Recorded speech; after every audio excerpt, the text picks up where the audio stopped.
Pensez au poste que vous occupez maintenant. Dans quel domaine travaillez-vous? Vous y rencontrez beaucoup de gens? Devez-vous souvent voyager ou faire des quarts de travail? Maintenant, imaginez-vous dans un autre emploi. Tiens, prenons par exemple celui d'ambulancier des services paramédicaux. Seriez-vous en mesure de composer avec la détresse des personnes auxquelles vous portez secours? Si vous étiez vendeur, trouveriez-vous difficile d'atteindre des quotas de vente chaque jour? Et si vous étiez travailleur de la construction, ce serait difficile pour vous de travailler à l'extérieur, dans le bruit et la poussière? Les gens peuvent souffrir de stress pour différentes raisons.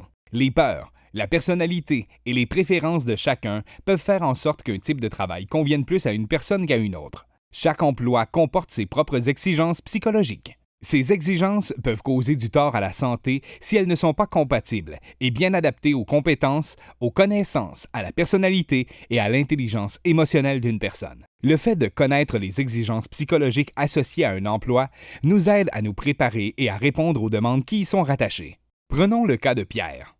Il travaille dans une petite entreprise et y accomplit diverses tâches. Des responsabilités, il n'en manque pas, surtout avec la gestion des comptes de ses clients. Pierre se débrouille très bien dans son travail et a d'excellentes relations avec ses clients. En fait, les choses vont tellement bien pour lui que son superviseur lui a demandé de s'occuper du service des plaintes. Oh non, pas les plaintes! C'est justement le travail qu'occupait Pierre auparavant.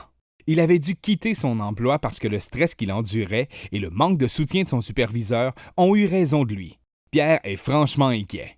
Vous comprendrez qu'il ne veut surtout pas se retrouver dans la même situation encore une fois. Il a peur.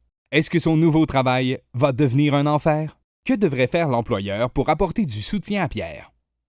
Le superviseur pourrait organiser une rencontre pour examiner avec lui les exigences psychologiques de ses nouvelles fonctions et pour partager les commentaires d'autres personnes qui ont occupé le même poste. Ce serait l'occasion d'avoir une discussion franche sur les attentes associées à ce rôle et pour clarifier ce que Pierre pourrait faire pour qu'il se sente soutenu. Qui sait, il a peut-être besoin d'une formation pour mettre ses compétences à niveau. Il serait bon d'examiner aussi la charge de travail de Pierre maintenant qu'il doit s'occuper du service des plaintes.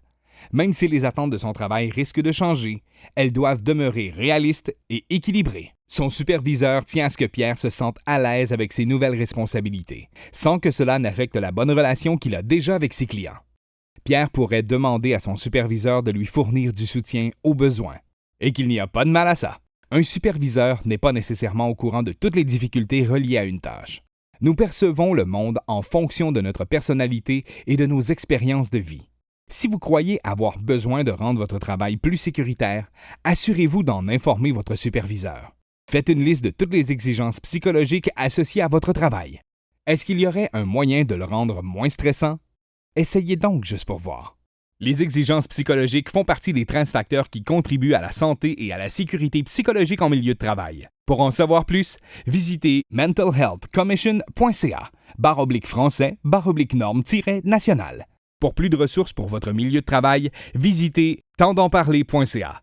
Préparé par Santé publique Ottawa en collaboration avec la Commission de la santé mentale du Canada. Comprend du contenu adapté avec la permission d'Employeurs consciencieux Canada, avec l'appui de Bell Cause pour la cause.